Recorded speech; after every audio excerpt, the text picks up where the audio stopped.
It's Monday on Your View. Welcome to the show. I am Murayo Afolabi Brown. As always, I have the ladies with me. Hello, Mariam. How are you? I'm fine, thank you, Mariah. And how are you, viewers? I just thought I should be saying hello to the viewers. So. That's good. That's thoughtful. So this weekend, I happened to watch a docu-series. Well, two of them actually, and they're sort of related. And it was one called The Pharmacist. The other one is Painkiller. Yes, I've seen Painkiller. Ah. Yes, so it was really about, addiction to drugs and just also how the American government plays a part in it. And, we are here in Nigeria fighting against hard drugs and the use of hard drugs. But we've also seen our youth use pharmaceuticals, are beginning to use pharmaceuticals, to get that high. And it is a huge problem. When I watched it first, I watched The Pharmacist with my children. I wanted them to see how you can degenerate from one point to the other and it can cause death and the sadness it can cause a family, because it's never too early, really, to let them begin to see... I was worried about the fact. Yes, to understand the consequences of some of these actions, because for them, most of the time, all they see is the glamorized version of it. But I wanted them to see how, in reality, it can lead to your death and it destroys all the lives involved, yours and your family members. I saw Painkiller too, and I think it was a good documentary. It was quite enlightening. How are you doing, Tope? How was your weekend? My weekend was very good. I rested well enough yesterday to feel really recovered today. I feel myself. There's no banging. There's no, I'm very grateful to God for good health, We take it for granted. You just wake up and your body is moving and you can do everything you want to do. And then you want to move and the body is not performing the way you want it to perform. You realize, let me take care of myself a bit more. So I'm eating better. I'm grateful to God for life. And, good. Just thank God. How are you doing, Toby? I'm very well, thank you. My weekend was great. Thank you. Okay, so yesterday morning, my mom attends reading. So she would naturally on a Sunday morning be rushing for church service and all that. And so yesterday morning, I saw that she had sent me a message and she said, have you watched Jagu Jagu? I said, on a Sunday morning, and I had to make a video to say, Mommy, we are going to church. And that just goes to show that, okay, my mom is on... She just recently retired, so she traveled. And for her to just have that moment where on a Sunday morning she just relaxed and just... Made you happy. Yes, it just made me happy, knowing fully well that my mom will not do this on a normal day. And it was just beautiful to see. Retirement is a struggle for people. I'm so happy that she found her own momentum. People struggle with retirement, the idea of what to do. I'm used to going to work. Well, it's also a process. There's the, thank God I'm done. And you're enjoying it. And then you get to a point, you're like, okay, now I'm done. What do I need to do? How was the weekend? It was nice. I mean, I had a party, but I think I need like a 2 weeks solitary, just me and God. Just 2 weeks? Yeah. I'm praying for a weekend. 1 week, Abi. I'm waiting for Nima and BC to return. Okay. When they return, hopefully, they will have more ladies to do the show, so I can just excuse myself. Like, I just need me the time alone. I'm feeling a bit overwhelmed. So much, too many decisions to make, too many things going on in my head. I need 1 week, no phones, nobody, just me and God, I'm like, I hope I can have it soon. Let's go on a quick break. When we return, we'll look at the front pages of the papers. Stay with us, we'll be right back.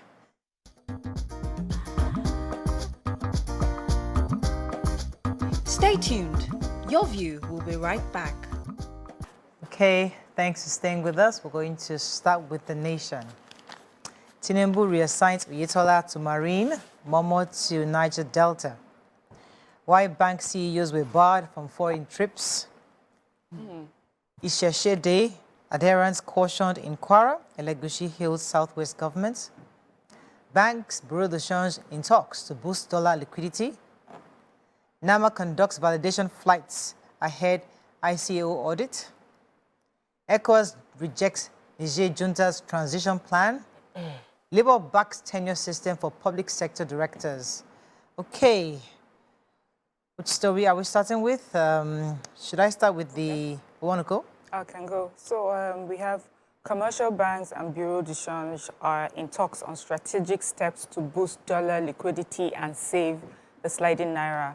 this alliance is being understudied by CBN, and it will require that the banks sell proceeds of international money transfers to BDC at the investors and exporters window rates, and then the BDC operators will in turn sell the foreign currencies to retail and end users. So a source said that BDC operators had been advising the CBN to revisit its 2016 model. That model permitted the banks to sell BDCs, sell dollars to BDCs. The source, BDC operators, will sell to BDCs. So they did that, but by 2021, the CBN stopped this. And it was because they had accused the operators of carrying out illicit transactions, you know. Some sources are claiming that it was the best thing to have done. That particular 2016 model worked very much. In fact, someone called it like it was the magical model, really, that it really helped to firm up the naira against the dollar and also other global currencies. So they're still looking at it, but they're saying in 2016, they had the regulator pegged weekly dollar sales to each BDC by authorized dealers at 30,000. The BDCs were then able to pick the banks that they would get their dollars from, and that was the bank that they would always transact with. And then they would sell, you know, as BTA, PTA, a maximum of $5,000. So it seemed like it was better.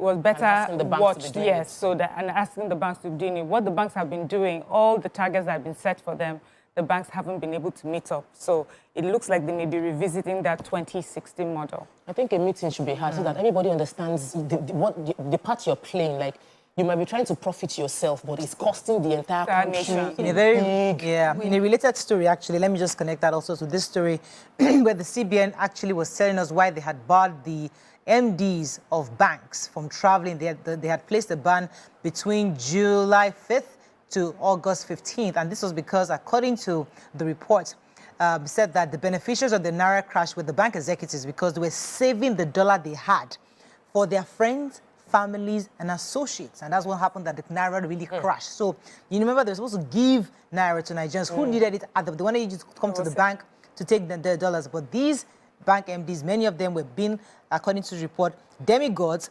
They had dollars to sell and were keeping it for their associates. Back chiefs were just dispensing cash to their friends. So according to this report, CBN had placed that ban so that they can be available to answer questions concerning it. But so far, all the managing directors have since been allowed to travel. The ban was lifted since, I think, last week, Tuesday. After the government decided to identify the exchange naira rates, many of them were actually just round-tripping also. Yes. And causing other money laundering infractions. The dollar they had in their possession. Should be to beg them. Goes back to about the impact of their actions. Goes back to with the people. So the policy can happen, but if Nigerians, the people themselves, don't take advantage of these things, we will all benefit. Yes. Okay, another story. The Labour backs tenure system for public sector directors. No fewer than 500 directors who have spent 8 years in office will quit the Federal Civil Service if the policy on tenure is implemented. It was learnt yesterday. So we realized that over the time, directors would majorly stay so long in that office, thereby limiting the career growth of others within the system. And that's just regular with public service, such that there are many people down the pyramid, but as they rise, there are fewer positions to fill. So lesser people are able to get to the top of their career. And so the Labour is saying that they would have to implement the tenure-based system such that public service directors would only have to spend 8 years in service, 4 years for the first tenure and 4 years in the second tenure. And the Senior Civil Servants Association, Servants of Nigeria, the association said those who have spent more than the maximum 8 years stipulated by the civil service rule blocked employment opportunities for the unemployed and stunted the career growth of their subordinates. Yeah, exactly. It goes back to we, the people. How people don't want to leave a position. Forgetting that what you're staying is stopping somebody else's growth. The article even goes on to say that they spend like 15 to 20 years on that position. Wow. Nigeria is not good. Nigeria is not good. It is us, the people. It's us. We. You have to start looking in. You have to start looking inwards because it's always easy to say them, but it's us. Another story in the nation. Yes, the statement was given by Taib Odunwo, who is the managing director of NAMA, that's the Nigerian Airspace Management Agency, who said that in preparation for the International Civil Aviation Organization's Universal Safety Oversight Audit Program, all our aviation system is being overlooked. There's a validation going on for all our flight processing, instrument flight procedures for all our international airports, the new ones in Maiduguri and Minna, as well as all the other major airports in the country, because they want to be sure that we meet up to the standard recommended practice by the ICAO. And he said that it is it's critical.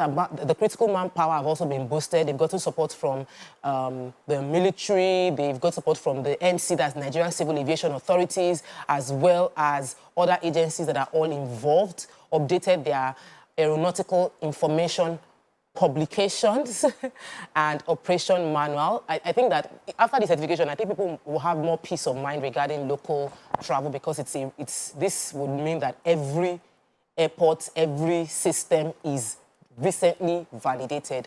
And Nigerians are pretty scared about local flights, so I'm happy to hear this. And okay, moving on quickly now to the Punch. FG prioritizes economy, security as ministers take oath today. Farmers abandon farms, 23 Sokotos and Farah Kebbi local government under bandits.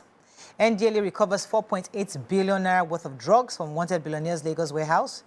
Miscreant traders take over multinational Naira Lagos bus stops. Niger, ECOWAS rejects junta's 3-year transition plan. CBN loan to manufacturers aviation firms rise to 5.6 trillion naira. And Nigeria loses 249 billion naira in July as oil output drops. Okay, which story are we starting with? Okay, I will start with, so residents of at least 23 local governments across Sokoto, Zamfara, Kebbi states are battling to survive kidnappers, cattle rustlers, and bandits, and is making life difficult. So in Sokoto state, you know, a few of the local governments were named. Those are the worst affected areas that are, you know, the community is seriously, you know, crying out for help because of the banditry going on. The government says that they are aware that this is happening and they're doing everything within their power to make sure that, you know, that they solve this. They say security challenge is really one of their major challenges, but it says our target as a government is to ensure that citizens sleep with their 2 eyes closed and continue to live and relate peacefully with one another. The story is not different in Zamfara State. You know, they say about so many communities in the 14 local governments are affected by this. They said this particular one, their security challenges for them started first as cattle rustling, and before long it became banditry and kidnapping. The present governor of Zamfara State says that for him, he's not going to go the way of past administrations where they were negotiating with these bandits. He says what they would rather do is put all their support, give all their support to security. Kebbi State, terrible, the same story as well, banditry, kidnapping, to the point that many communities had to sort of sign some sort of agreement with these bandits, you know, just for some peace. Yes. But the government says they're working hard. This is a major challenge for them in these states and many of the communities there, and government is working hard to see that, you know, they can reverse this. Okay, let's go on a quick break. When we come back, we continue with our review. Stay with us, we'll be right back.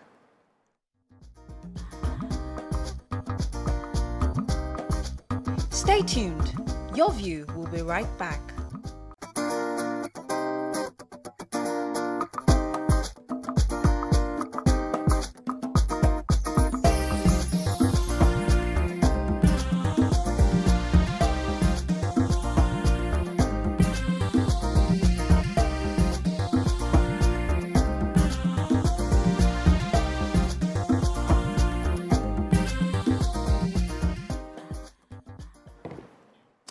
Thanks for staying with us. We're still reviewing Punch. Let me take the NDLEA story. So operatives of the NDLEA had intercepted a $20 million counterfeit notes in Abuja and 4.8 billion naira worth of opioids in a warehouse in Lagos State. The agency's Director, Media and Advocacy, Mr. Obafemi said that the multi-billionaire worth of illicit drugs were seized at the warehouse stocked away in Alaba International Trade Fair Complex in Ojo area of Lagos State. According to report, I mean, there were so many, I can't even go to the details of the millions of pills of tramadol and hundreds of kgs of so many of codeine and all the others. But according to him, the chief suspect, Mr. Paulinus Ojoku, he is the chief security officer to the wanted drug baron who parades as an automobile spare parts dealer, was arrested and is now assisting the ongoing investigation. Also, they, on Friday, intercepted $20 million worth of notes suspected to be counterfeit during the stop and search at the Abaji Lokoja Road within the FCT. The suspected fake notes were recovered from the bus coming from Lagos to Abuja, while the 53-year-old driver, Onyebuchi Nledilim, was arrested. And so many other people, Jude, Indubuisi, others. There was another story, actually, from a different state. I believe it was in FCT. So another raid of 2 notorious drug joints within the FCT, Day Day and Tora Bora Hills, led to the recovery of 82.8 kg skunk. You know that skunk was... and so many others. I mean, and a teenager. 1.8 kg Rufinol, 1.2 diazepam.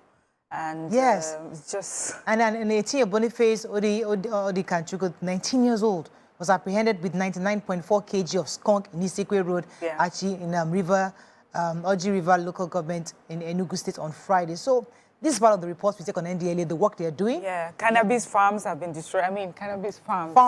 Cannabis farm, imagine. So, I mean, this is just an update on what NDLA is doing, and we just hope that we can continue to support the work they do to rid this nation of drug abuse. Yes. Any other story in Punch? Yes, miscreant traders take over multi-million naira Lagos bus stops. We would recall that in 2018, the then governor, Akinwumi Ambode, set aside 30 billion naira to revamp the transportation system in Lagos. And out of that, one of the things he was supposed to do, or that he did, was to set up 100 modern bus stops in Lagos.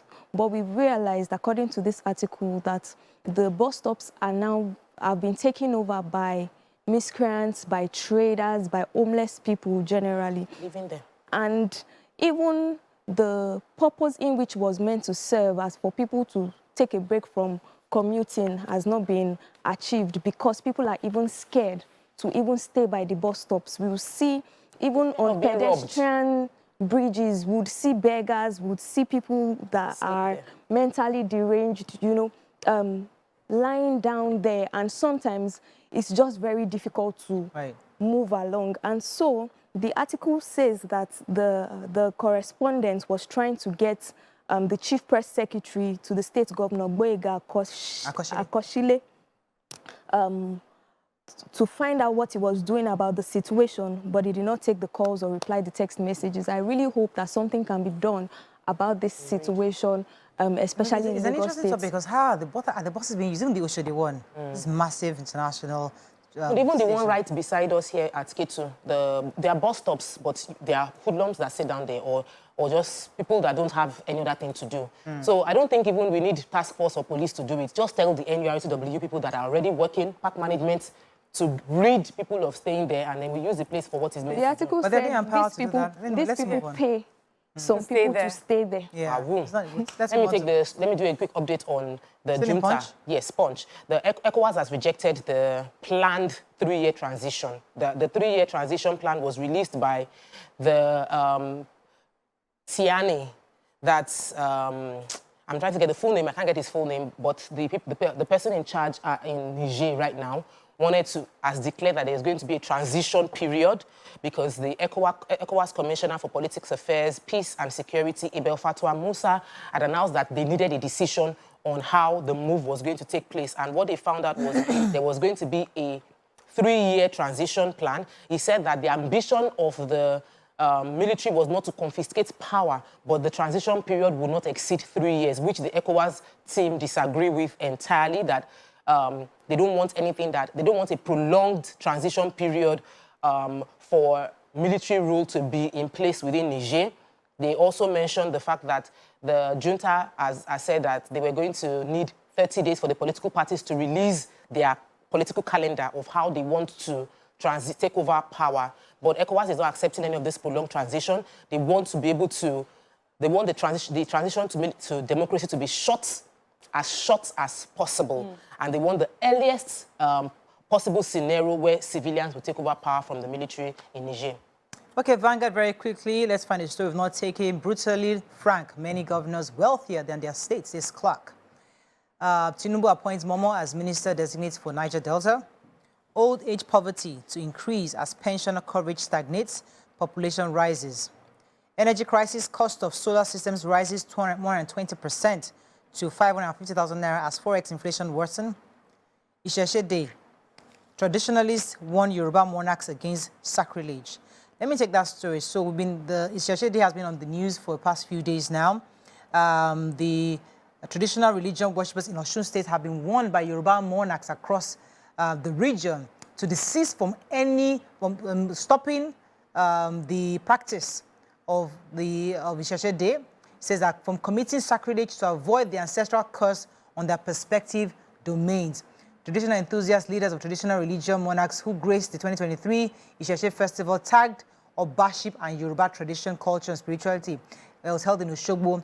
Many of the kings there, the Araba of Oshogbo chief Ifayemi Elelbuibon, while speaking with newsmen, said that all traditional practice must be upheld within their domain, the Yoruba domain especially, and any traditionalist or any king who is working against the traditionalists is not a true king, that they shouldn't think that Christian or Muslims are the only practicing religions in Nigeria, that they must respect other religions, which is in Yoruba land, and whoever wants to insist on only Christianity and Islam should move to Mecca and Bethlehem. He said that any traditional ruler outlawing traditional practice or religion is not fit to be on any Yoruba throne. I mean, it's been really debated the past few days, and then Lagos State had also left today to many people who wanted to practice Isheshe Day, and various states too have also... Just on a lighter note, it will be the Vatican City, not Bethlehem. Deism is practiced there.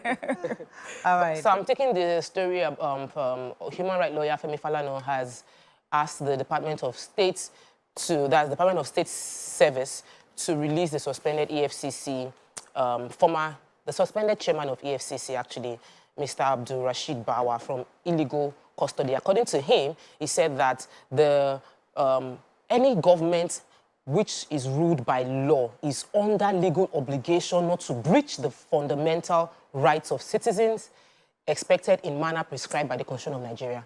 He said that he had made this clamor a month ago, and even till now, he's specifically talking about the EFCC because he feels like the one for Gordon Emefiele, a case has been brought up against him, and he's requesting that even if you want to bring up a case, like have a specific case brought up against the chairman or former chairman, suspended chairman of EFCC, with evidence of the crime he has committed in a court, and let it be a public knowledge that these are the criminal offences, not that he's being detained currently now for 67 days, and that there's no court that will permit you to be detained for 7 days without a case being instituted.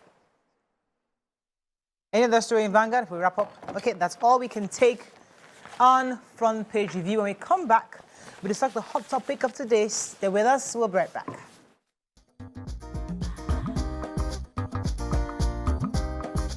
Stay tuned. Your View will be right back.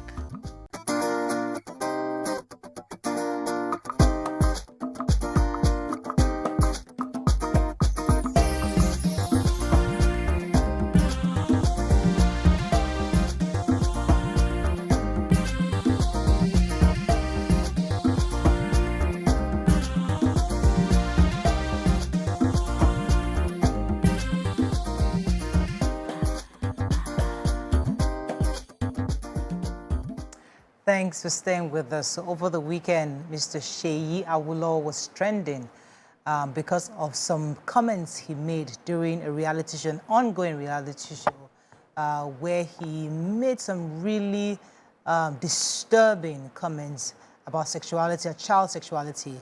Some of the words we can't see on television, but many of you have probably seen the video on social media. If you haven't, I'm sure you can. If you go online right now, you see it. Unfortunately, we can't play the video. But the crux of what he was saying, let me even try to quote him a bit here, says that he said he will birth boys and they will run trains on people's daughters. The contentious reality housemate was accused of saying that I have opened miscellaneous accounts for my son to use and have intimacy, well, with the street language, with people's daughters. And the housemate said, I'll give him my car key and give him key to the guest house so he can knock people's daughters. I mean, I guess knock is a straight one.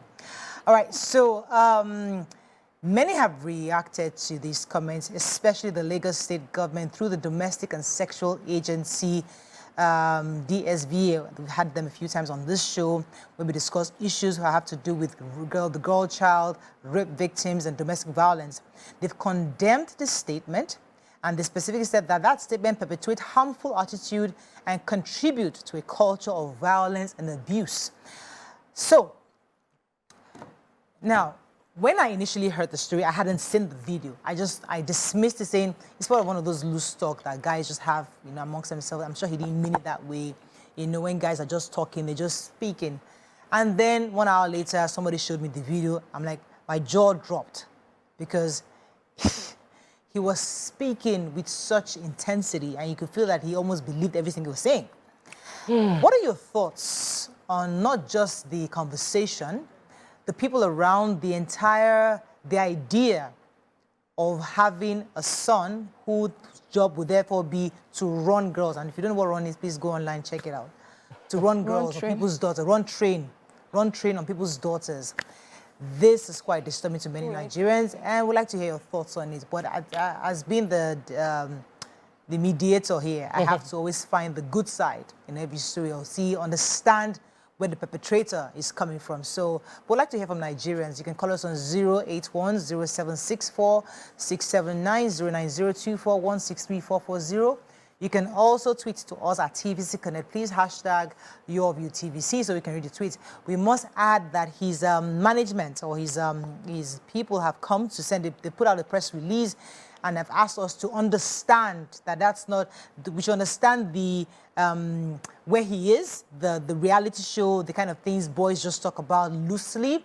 They indeed apologized on his behalf because obviously everybody understood the gravity of what he did. And they've apologized. However, it begs for conversation because a lot of men have these kind of talks. A lot of people have this kind of talks. And we have loose talks all the time and we regret them.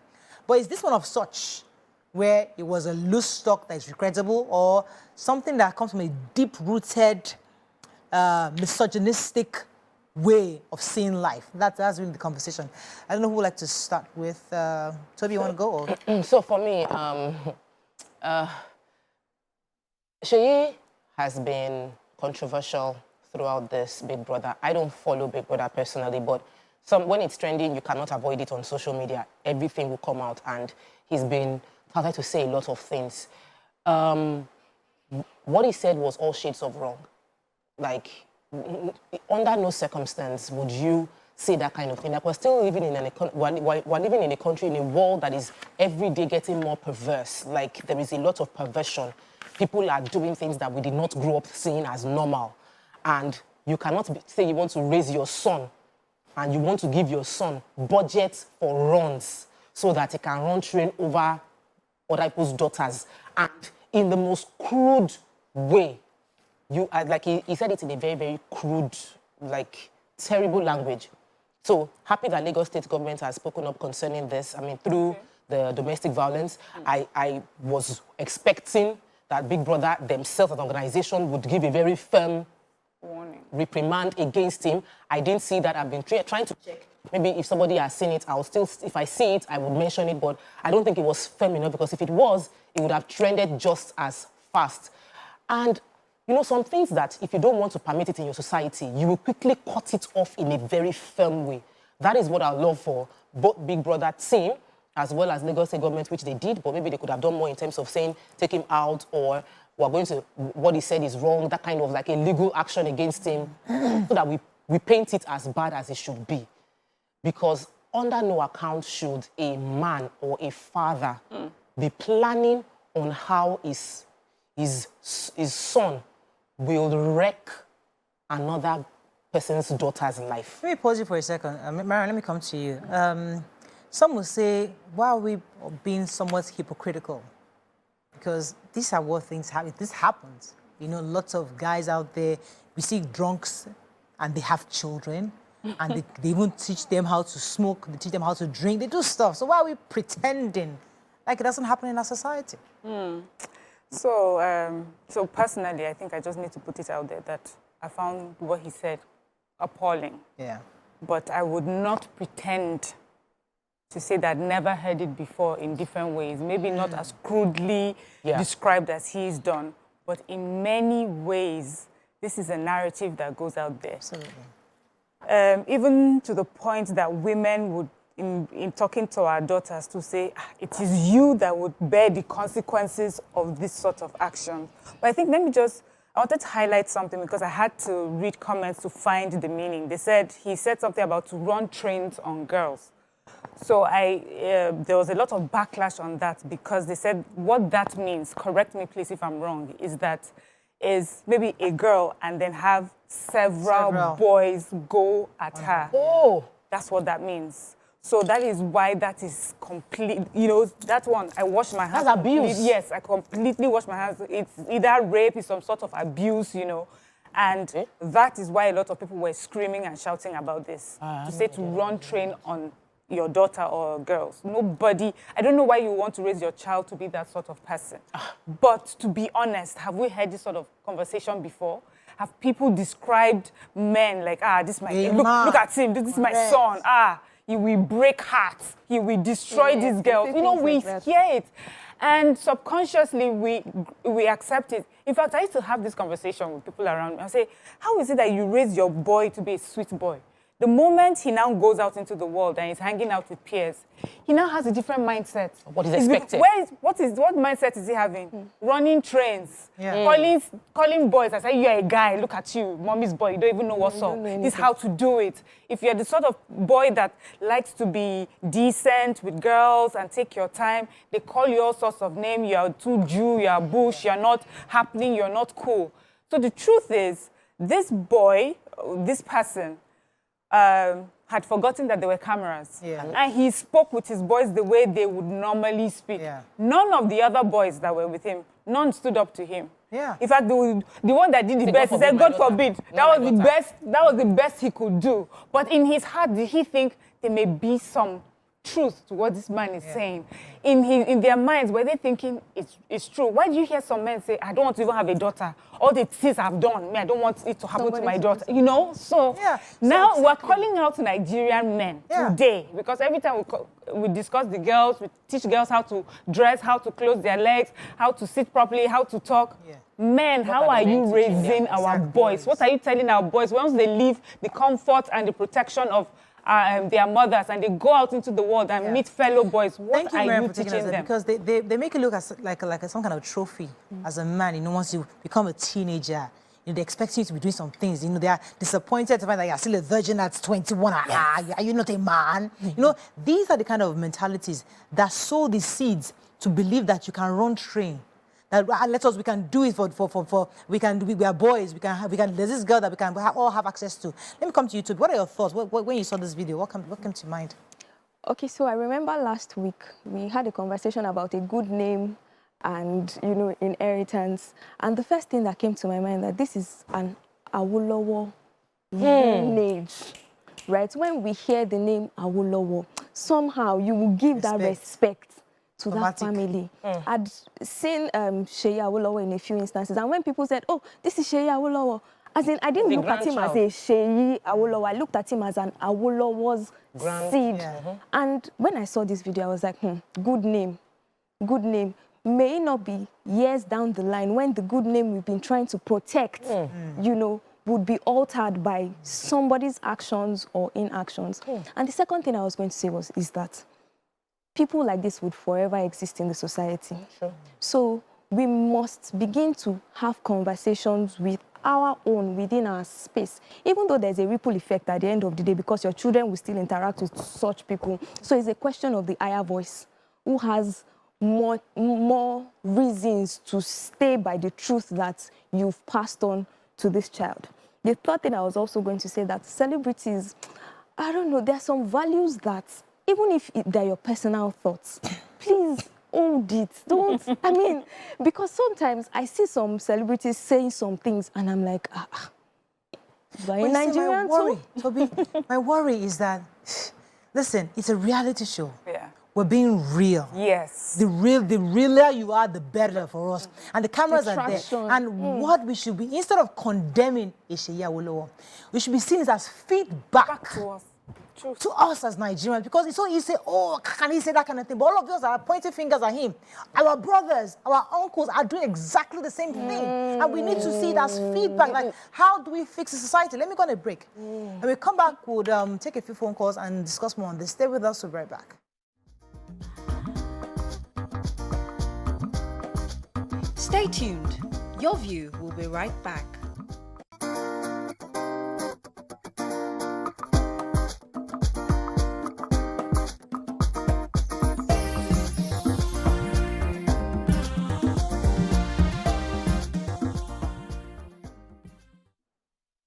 Thanks for staying with us. We're still discussing Seyi Awolowo and his comments recently doing a reality show.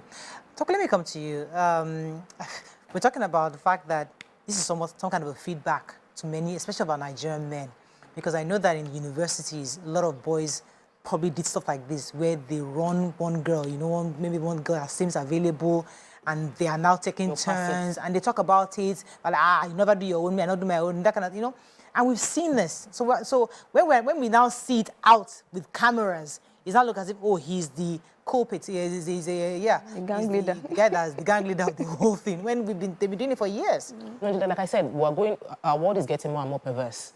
And because our world is getting more and more perverse, a society that does not want it to become the norm would clamp down on what they don't want it to become the norm. It's not that we're going to take it out completely. It's never going to end, but we would reduce it. But when a show like this happening in the Nigerian soil, on Nigerian airwaves, have a comment like this floated, and the person is not reprimanded or like evicted or taken out of the show just to say that, oh, we don't support this kind of thing, then we are permitting it inadvertently. We're saying that this thing happened and it's okay in our society for this thing to continue to happen.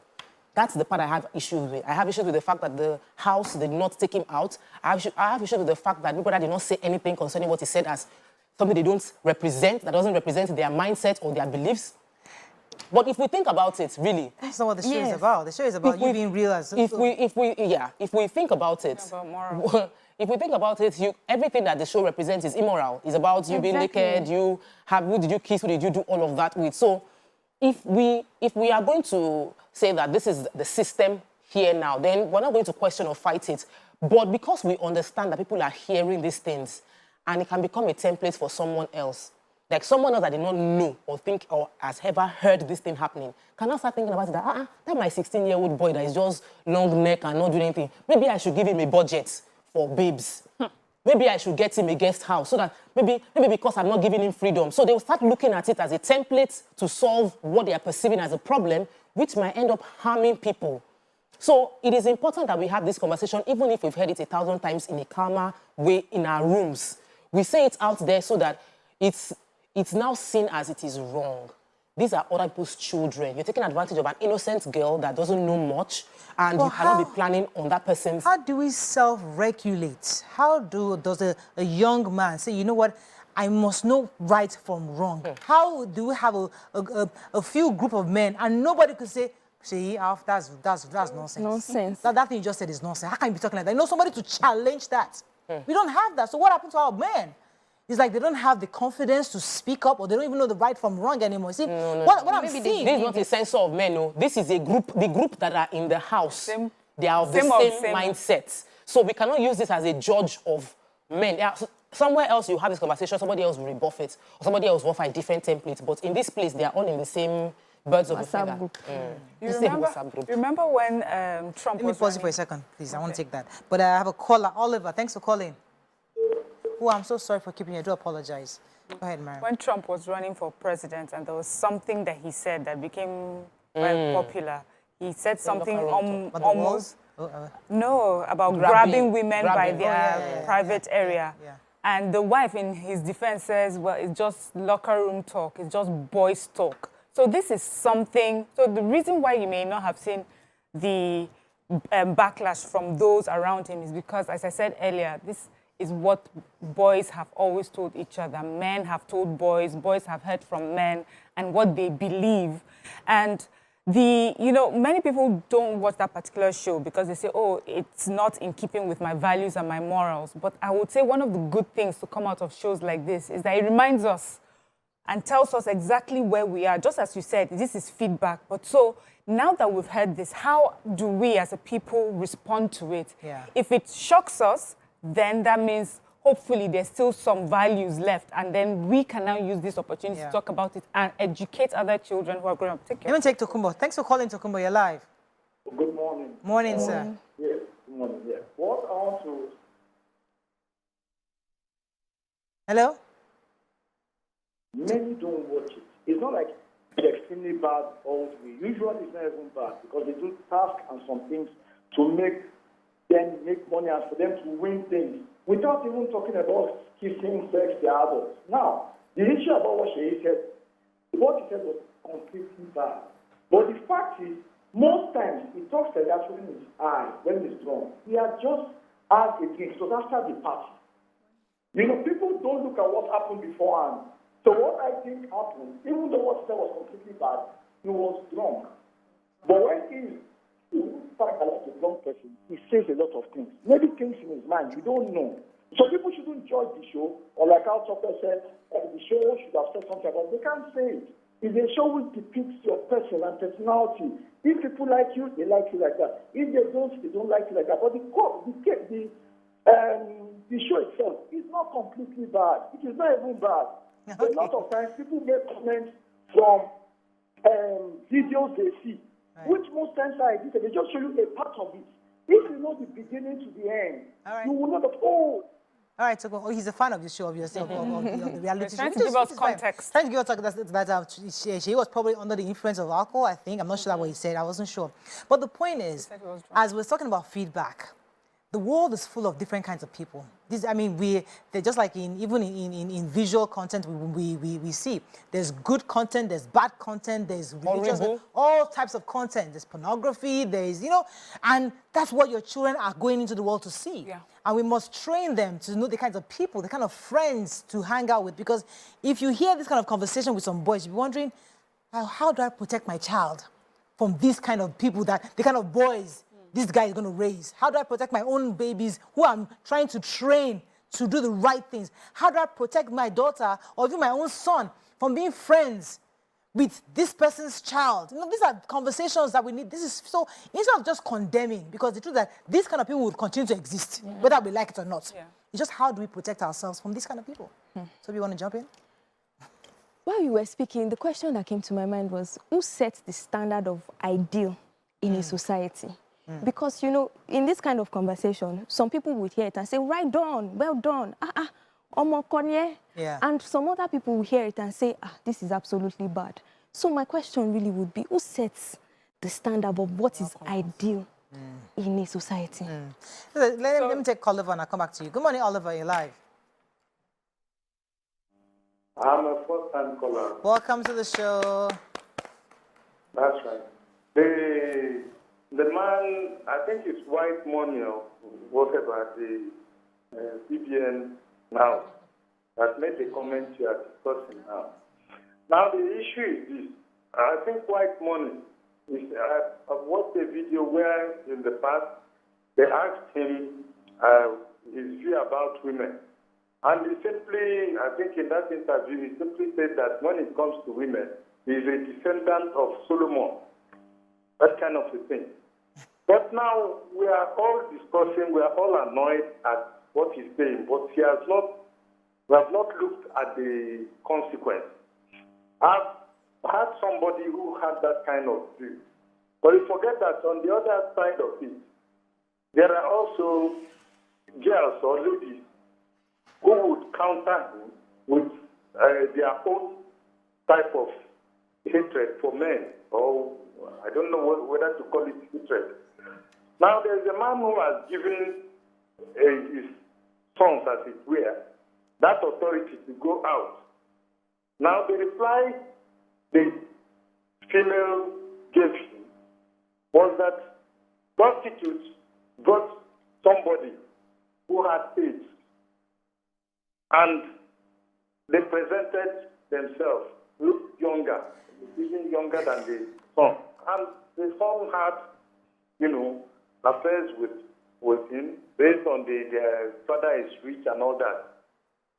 I didn't really get Oliver very well. I'm not sure you guys heard him in the studio, but maybe our viewers heard him properly. He was talking about he mentioned a bit about what White Money said. White Money was asked what he thought about women, and he said he's from the descendant of Solomon. Yeah, and that's the part. Yes, and he also mentioned about the fact that White Money also... See, we cannot...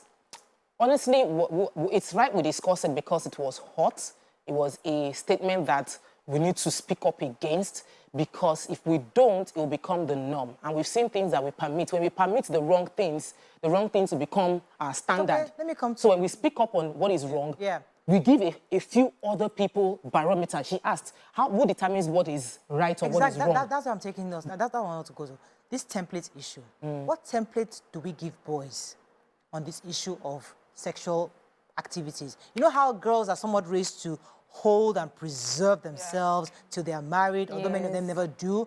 But at least when they eventually do, they feel they are mature enough to, fall in love with this person and accept. But what template is given to boys? Because boys don't have a template. No, they do. Okay, so now let's understand the template. When do they jump that scale? I don't want to use lose their virginity. When do they lose their virginity? How do they lose it? And who? The template what's the template? Gets experience. How do you get the experience? No. Like for it? The template that we see prevalent is a template of you should get yourself in the ring. Anyhow it is, get yourself in the ring. That's way you will not be a novice. A gullible girl, right? Who multiple guys are probably coming. No, they use, and it's a really sad story, but we've discussed this thing years back, very early in the show, and that many men will tell you that they lost it to older women, aunties, house helps, someone older who took advantage of them, and we don't talk about it enough. And it's a major eye-opener, because if your first experience is coming in form of somebody older, teaching you, quote and unquote, how to be pleasuring them, then you've gotten a template of this is what women want, and I'll be giving it to them everywhere. And maybe your affection for that person doesn't get requited, because obviously that wasn't their intent. The intention was not to have affection. The intention was to use the guy to satisfy themselves. And the guy gets to fall in love and his heart is broken. Then they will now start doing flat-out heartbreak to everyone. So discussing about the way men get indoctrinated into intimacy is an extremely important topic. The way I understand Mariah's question is, if we're shouting about what Seyi Awolowo has said, what is the other template that we have given to make Seyi Awolowo's statement such a bad thing? If a boy, your teenage son, you have one girl come to visit, second girl comes to visit, third girl comes to visit, and you're hailing your son. You're not questioning it. So why should Seyi's comment bother you? Exactly. What template did you put down for your son? You get it. When your children are growing up, the boy says he's hanging out with friends and there's some, and you see him with the girls and some boys, you hail him, and then you see your daughter with a few boys, you're upset, or you refuse to let her go in. What are you saying? Let me go on a quick break. Let that sink in for a minute. Stay with us, we'll be right back.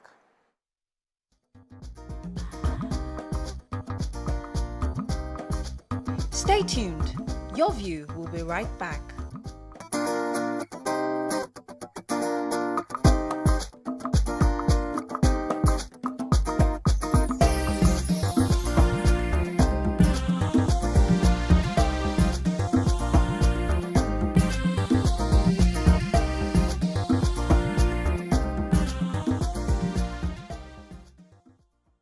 Thanks for staying with us. We're going to be taking a few more comments on social media, but first let me come back to you, Maria. Yes, so I was saying that unless it will be hypocritical of men especially, I will put this on fathers, I'll put this on men, to find Seyi's statement shocking, because you haven't done anything differently in so many ways. Maybe you have just used a less aggressive or less crude language. Now, we have different ways where we teach girls. We teach them about abstinence. We teach them about virginity. We teach them when they start their period, how to take care of themselves. I was saying to Tope earlier, parents or our grandparents used to do it differently, where when a girl starts her period, be careful because this is when you get pregnant. So when she starts having breasts, there's a way she conducts and holds herself. Right. The boy is just allowed to go into the world and sow your wild oats and just go and attack and conquer and, you know. So I feel, but many times here on this table, we've asked men, what do you tell boys when you sit down with them and you discuss with them? What do you say? What sort of men do you want to see? Do men respect virgin boys? Do they respect virgin men? Does society respect men who come to their marital beds as virgins? Or even if not a virgin, as a man who was decent and held himself and only slept with those that he felt a connection with, not just because he could. If we don't respect men like that, then we cannot call out Seyi. Exactly. But the truth is, we need to do better. See, I know you have a call, but I keep referring to this where there's a way that we raise our boys. But then they get to that age where, whether we like it or not, the group and the pairs are the ones that determine how they see life.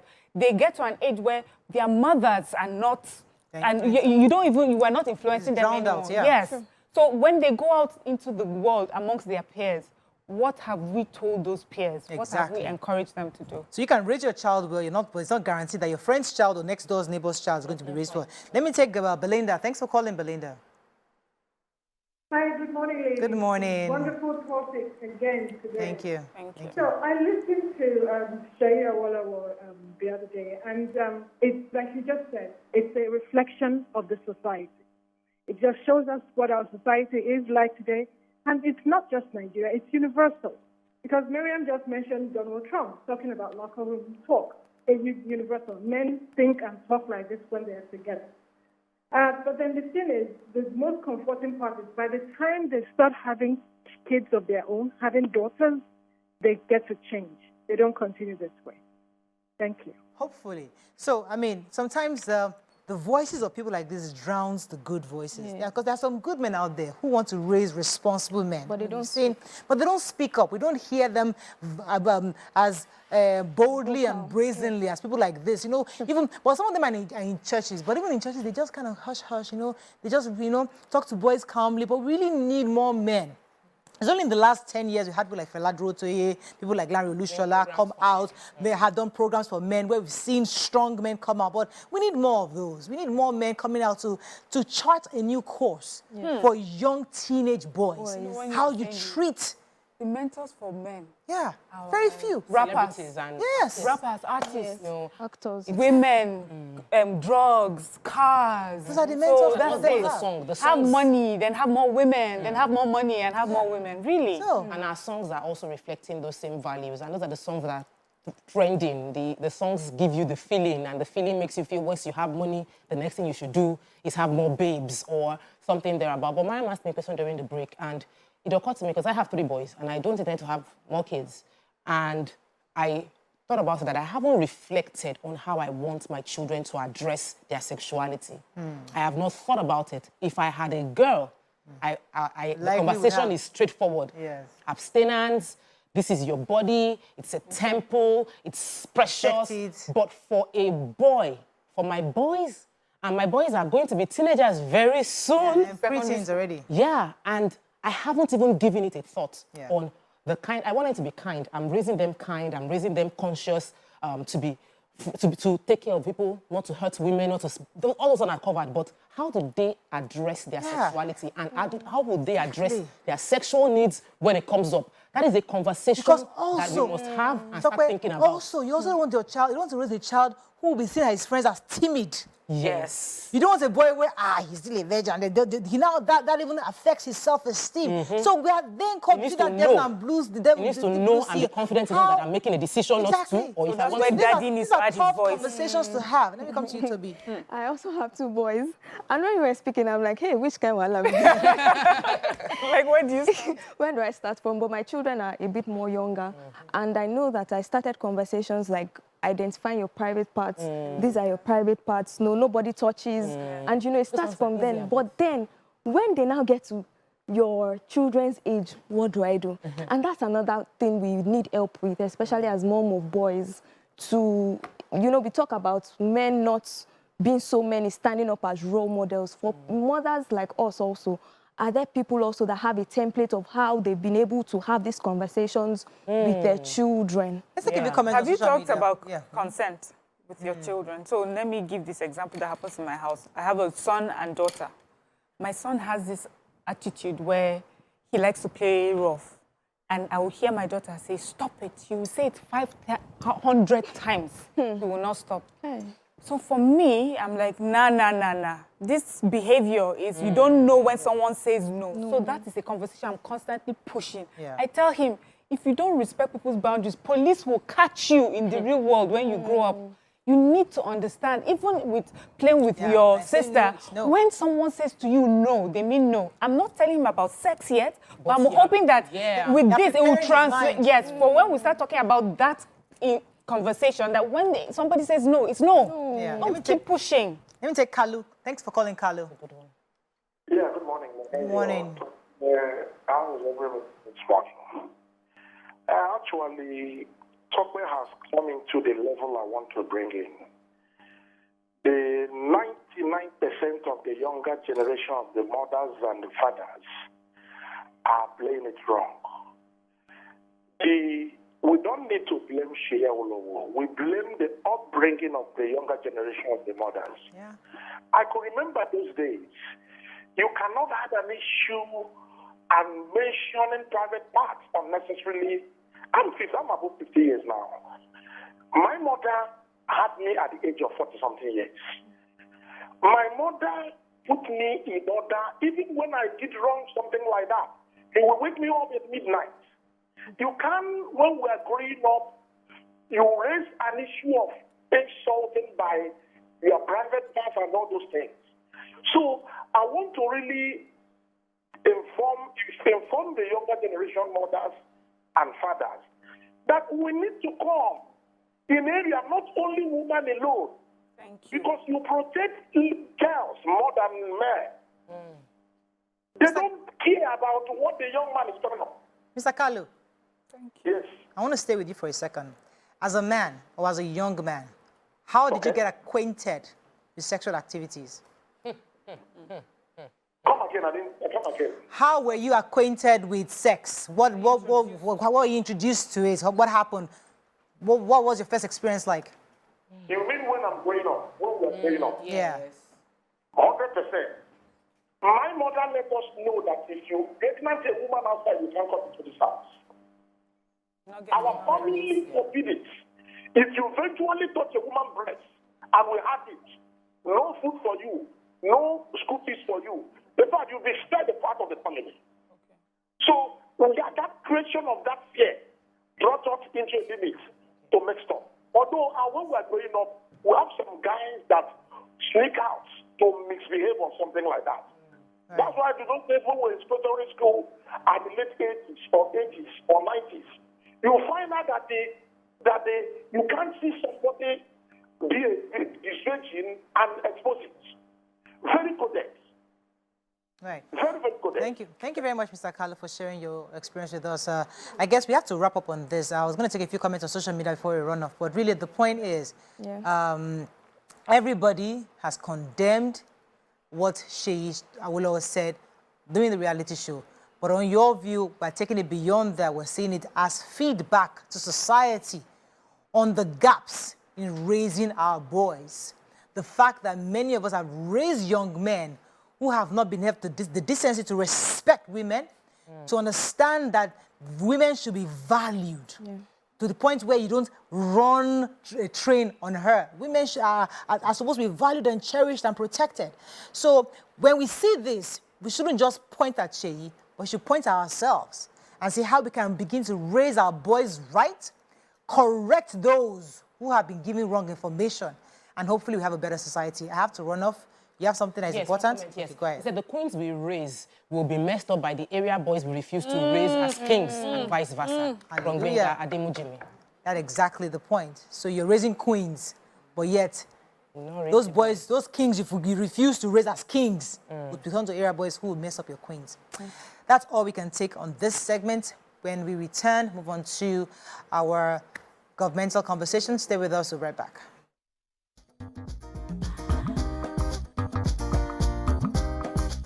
Stay tuned. Your View will be right back.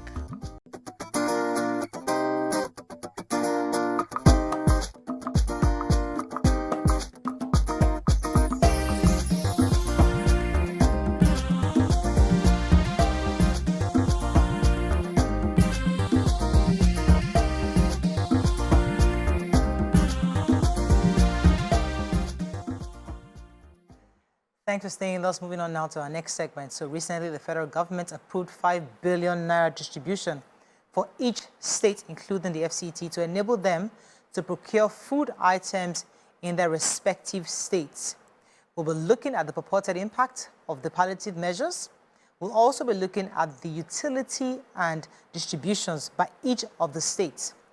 If you recall, the episode of 2020 is still very fresh in our memories, how many states and individuals managed the palliative programs properly.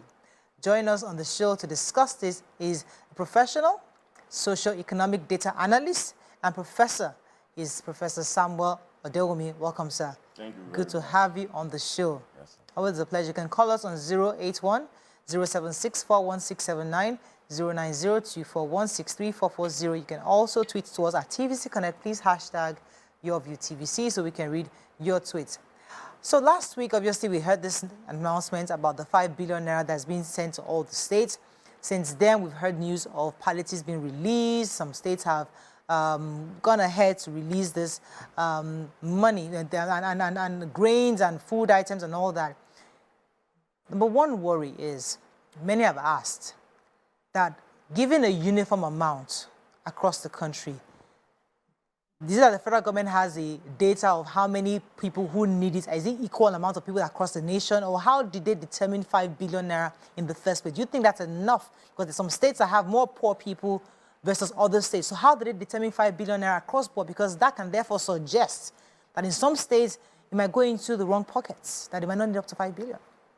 Yeah, thank you. It's nice being here. I love coming this way. I'm also an Agbero, in addition to that really? is a transportant from Lagos State University, immediate past dean of the school. Okay. Now, last time I was talking of a German flaw for those who are with us. Today I will start with the theorems of this issue. And 3 are the one I want to put on the table in order to understand that question and for able to engage it and suggest, because what is happening is that everybody is just trying to wobble, fumble their way through the issue of palliatives. So the first is that the regulation of the fuel supply of the downstream sector, that's fuel subsidy removal, is inevitable. That's the first theorem. You don't engage a theorem. It's taken as a truth.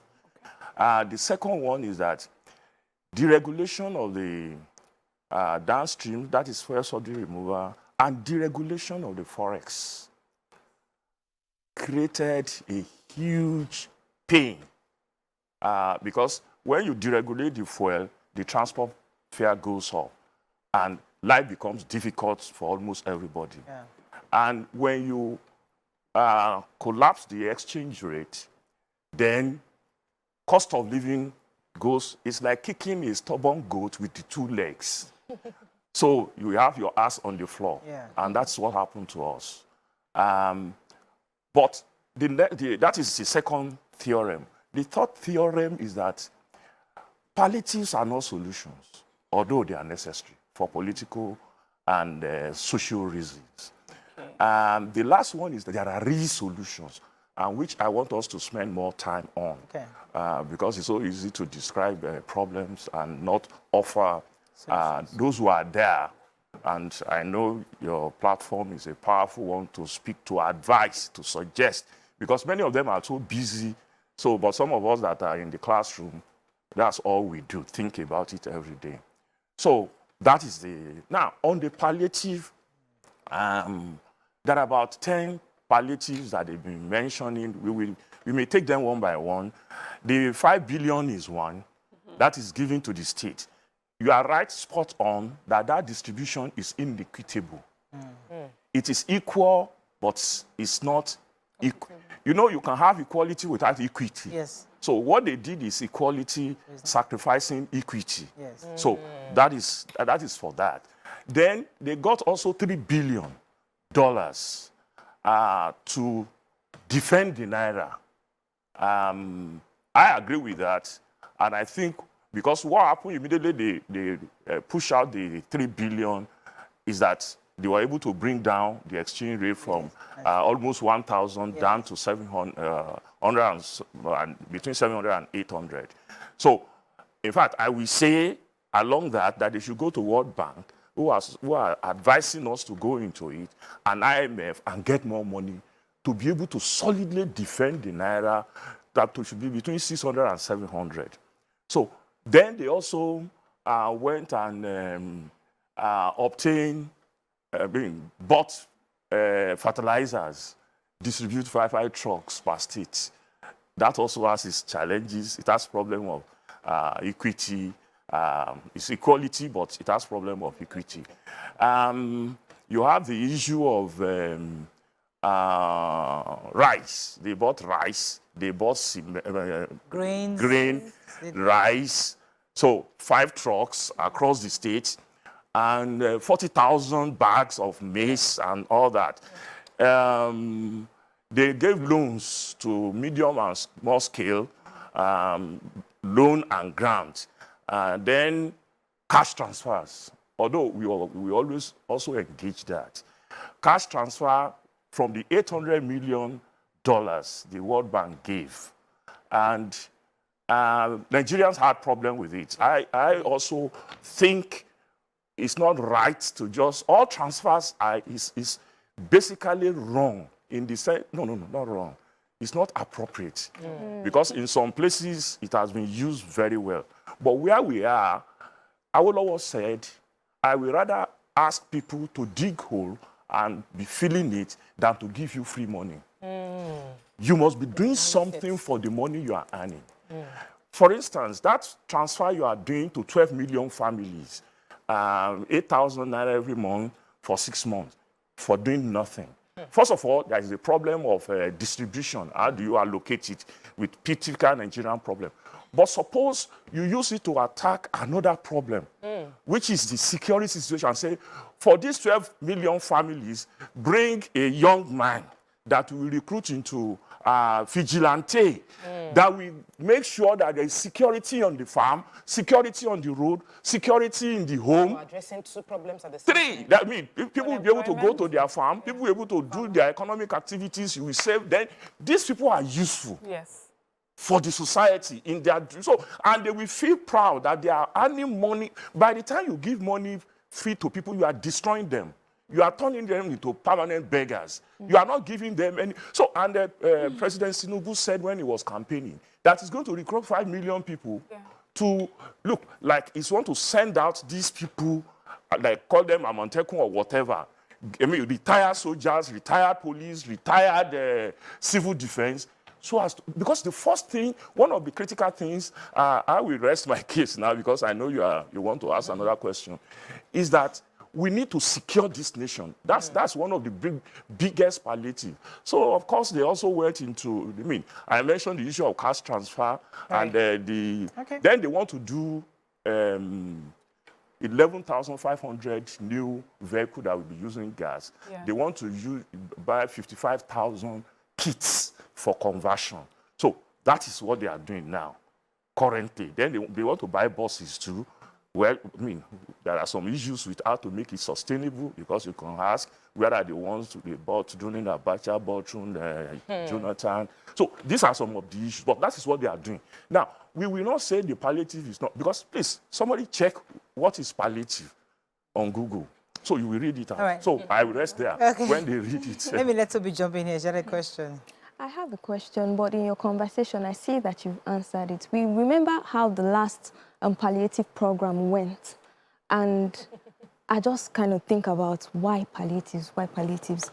Now, you also highlighted the fact that there are more sustainable measures to put in place to ensure that we're not just giving people fish, but we're teaching them how to fish. Yeah. And that kind of like sums it up for me. But sometimes we hear people say talk is cheap.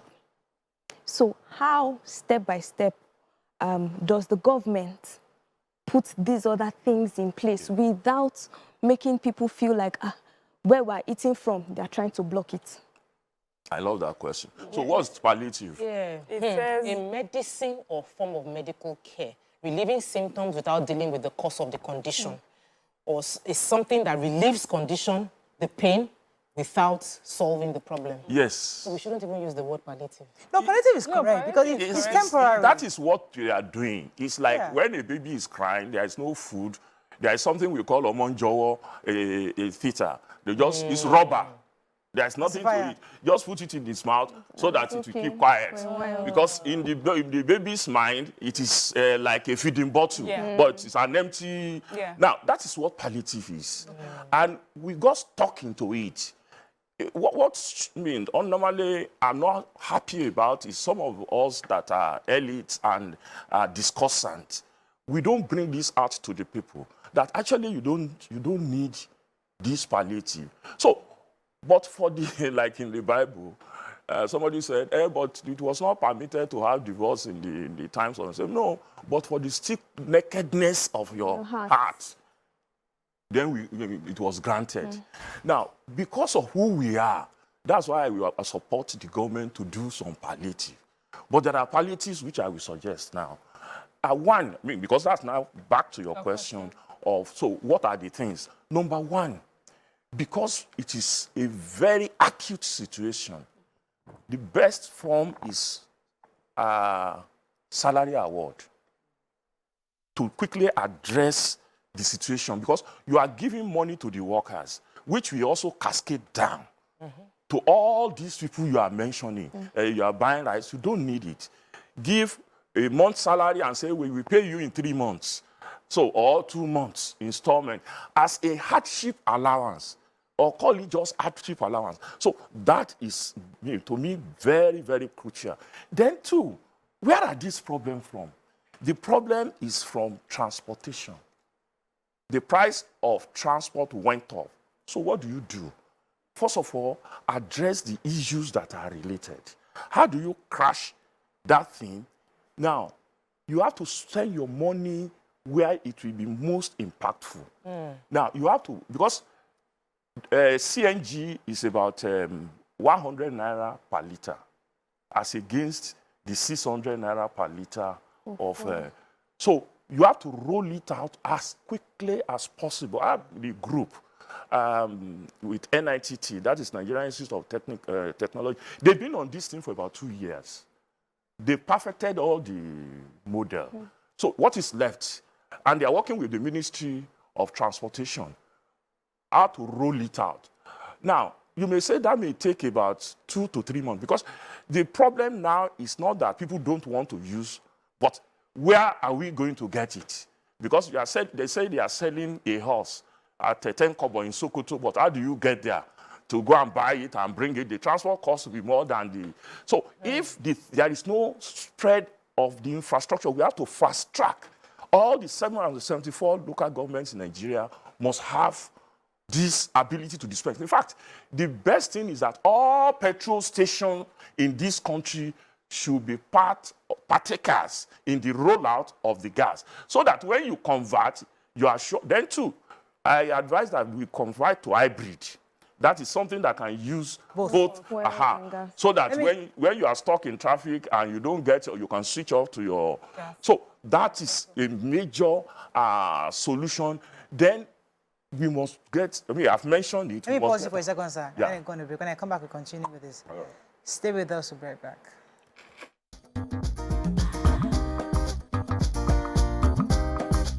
Stay tuned. Your View will be right back.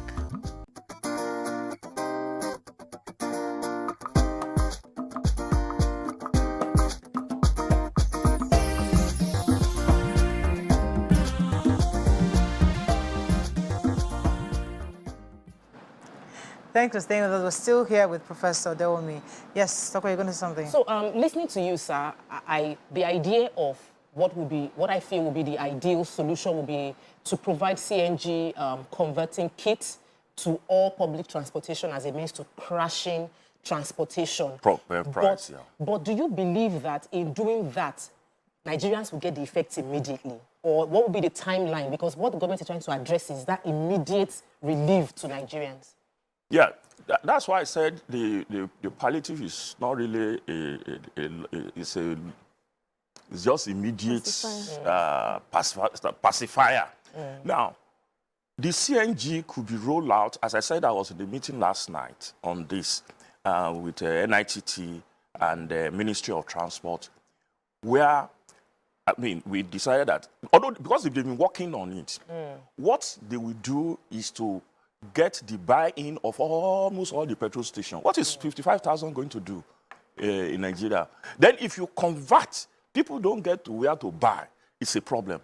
So, I mean, 3 months, if we put our heart to it, 3 months, we'll be able to, because they've trained so many who can do the conversion. Yes. And it's not rocket science. People have gone to, I mean, NIT sent some people to abroad. In fact, as we are speaking, some of their, NIT is Nigerian Institute of Transport Technology.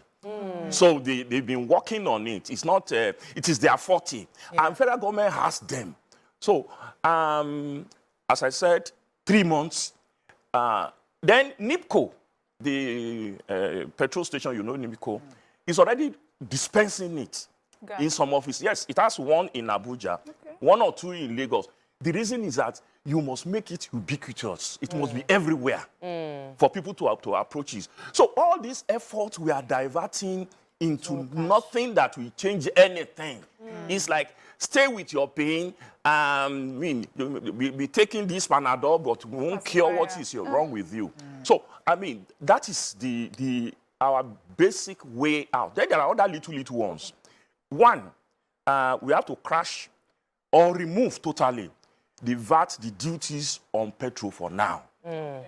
On diesel, because last month or last 2 weeks ago, it was just announced that another 7.5 on diesel import. Now they should be removed in order to make the thing not to be jumping up. Then two, you have to cure the problem of naira volatility.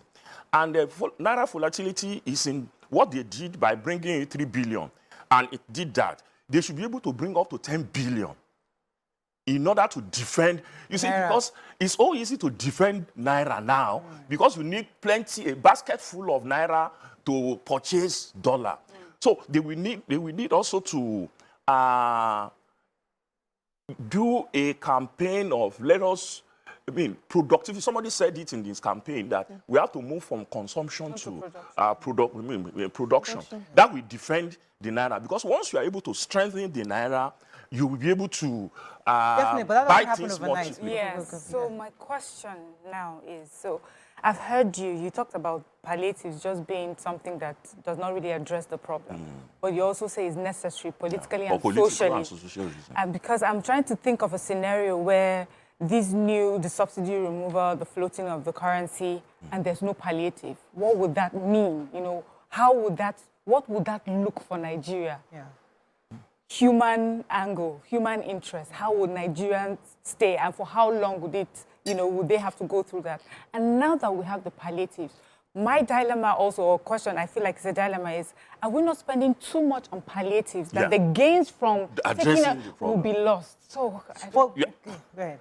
You have answered part of it, in the sense that, and that's why being here for me is like a mission, to say that we are getting distracted away from solving the problem because then another problem, there are two problems about it.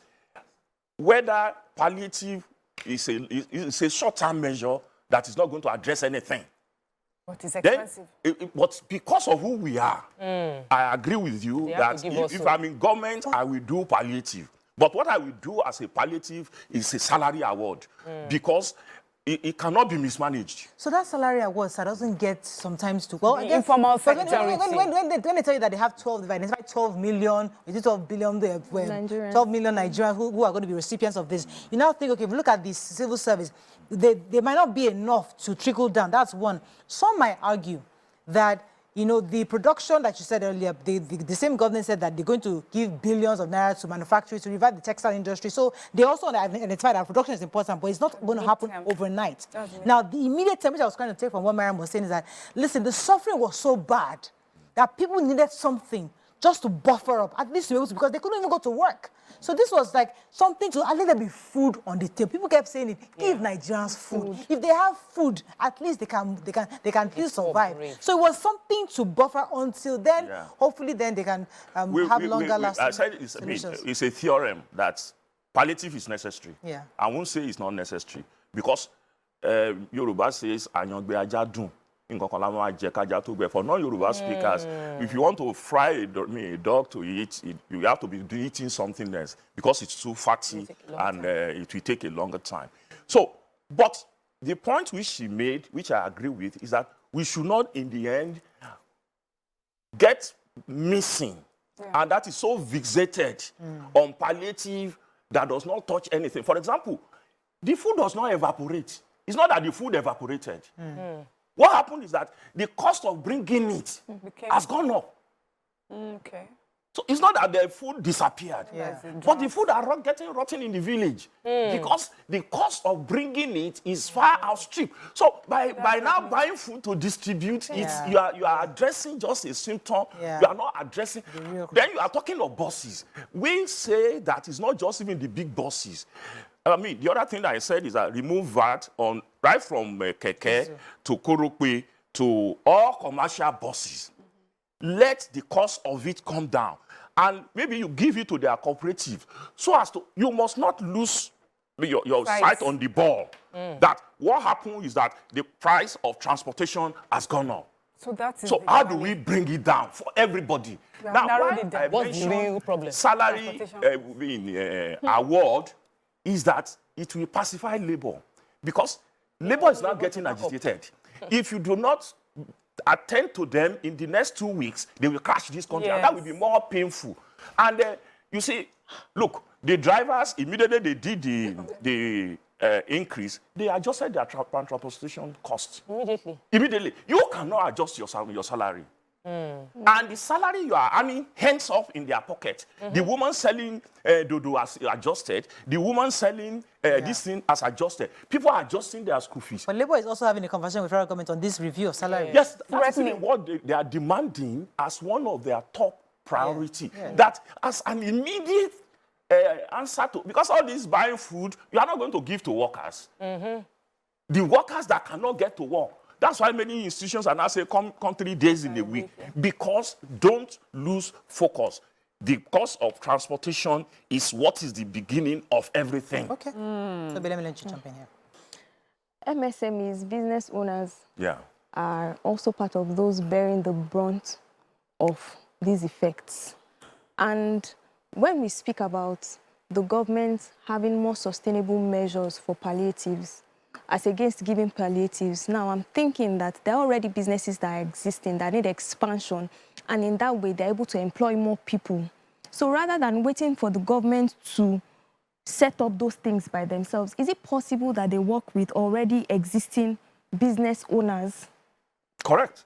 That in the I mentioned that even if you want to do the magic of crashing the price below where we were, you must bring all the petrol stations. That's medium scale. Yes. Now, the lower scale, you can bring them up by asking them for the conversion. Then too, you see, the medium scale business person will thrive as long as he has demand for his product.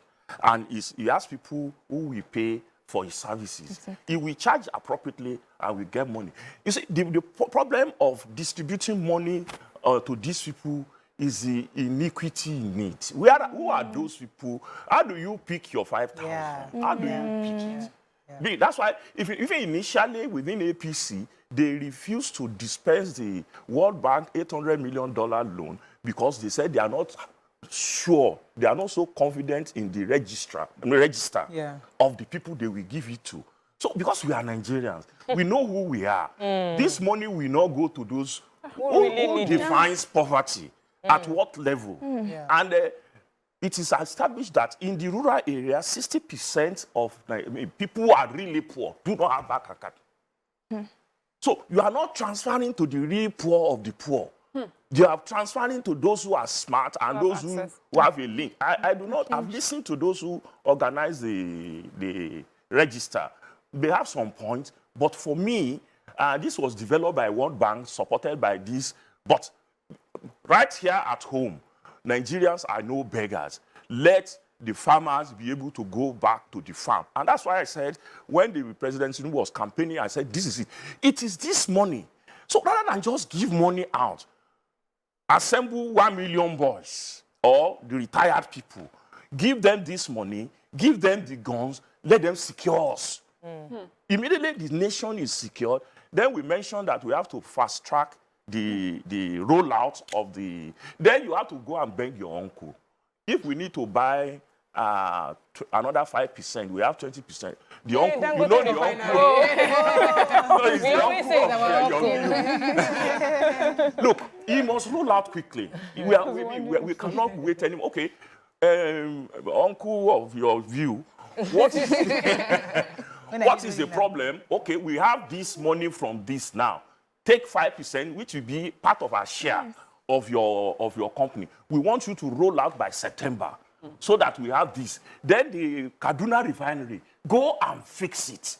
December is too far off. This is where all the money should be going. Not, buy food. It's to me, we have missed the way completely. And that is the problem. When you are trying to dodge a real situation and you are not doing subterfuge, you get sucked into the subterfuge. And that is what is happening now. Then there is what I call the big elephant in the room, although that is a long time. Our ethics and values, we are having problems with that. But I just want the government to put it as part of their agenda, that the ills of this country cannot be cured until we start addressing our values and ethics. It's a problem. With the people. Massive national. That is the big elephant in the room. So for me, security. Look, if you don't give anybody any money in this country, if you are able to secure, we will find our way. People will go to their farm and eat. Then all the food that is getting rotten in the village will come to the town. Sir, God bless you. The wisdom, this is your wisdom. Because what you have said today, I will just pray for you. Your wisdom will not go down. Because you've helped us to identify, you've helped all our viewers to identify what the real problem is. They say in solving problem, you look at all your list of problems and you look at the one that, if I solve it, would have most impact on others. Transportation is the cost of transportation must be crashed. Security. But there was a part where they said that they're giving us 3,000 buses between now and March. So you're saying that it's not about the increase in number, because I believe that we still need CNG buses specifically, because that's what they promised. Yes. Those they already come. They don't have to convert. So the ones we have right now, even the logistics of converting might actually be very, very difficult. Government is not good in that business. There are symmetry of failures on that. It's only Lagos that is trying to get it right with their PPP formation. You see, what we are saying is that the money they are going to, why you see to crash the money you are charging on the import, so that Morayo can also import this CNG and do it as our own business. So many people will be able to buy in. Rather than, you see, because what is happening in government now, if you are not very careful, is that people just want to award contracts. I mean, I want to buy 10,000. Rewarding the system. Give power to the people and reduce the cost. For example, if 7.5 you are charging on diesel now, remove it and say the money we are making from this thing, we are putting it so that people will now buy diesel a little less. Then we are going to put it. I don't want the regulation to come back. So, but there are things like the government itself said it, that there are little adjustments you can make that can still keep the price steady. Then one of the biggest, this thing is to defend the Naira solidly. Yes, because if Naira is defended, it will still be profitable for us to be, for private sector to be importing fuel lower than what it is. Their major headache is getting the dollar. So the summary is, look, let us not get our eye off the ball and get into the social pretense of palliatives. Because these rice are there, these yams are there, the maize are there. Why it is that the people cannot feed is because people cannot get it. We have to wrap up, sir. Thank you very much. I think we've learned quite a bit from you today. Yes, we have. And we hope our viewers are able to have a better understanding. We apologize to those who we were told that people were disconnected from the station. We do apologize to them. Can watch us online. But thank you, sir. It was a pleasure. Always. That is all we can take on today's show. Hope you learned a few things as we have. Have a great day. We'll see you tomorrow. Bye for now.